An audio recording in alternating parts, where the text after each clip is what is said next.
السلام علیکم خواتین وغیرہ۔ آج آپ کو مسجد الحرام کے بالکل سامنے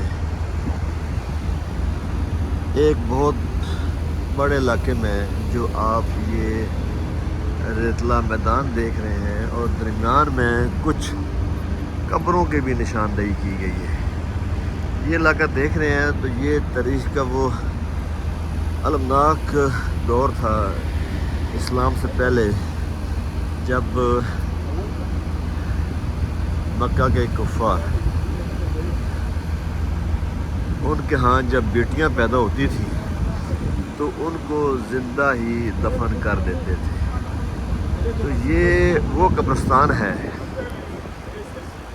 یہاں پر اس کا ذکر کرتے ہوئے بھی رونا آ رہا ہے کہ کفار اپنی بیٹیوں کو زندہ درگور کر دیا کرتے تھے۔ یہ جگہ ابھی یہاں پر موجود ہے، اس کے اندر کسی قسم کی کوئی کنسٹرکشن نہیں ہے، نہ اسے ختم کیا گیا ہے، اور اس کا یہ بیان کیا جاتا ہے کہ یہاں اگر کسی قسم کی کھدائی کی جائے یا کوئی کام کرنے کی کوشش کی جائے تو وہ ان سے اس کا رسپانس ہوتا ہے اور یہ کام یہاں پر نہیں ہوتا۔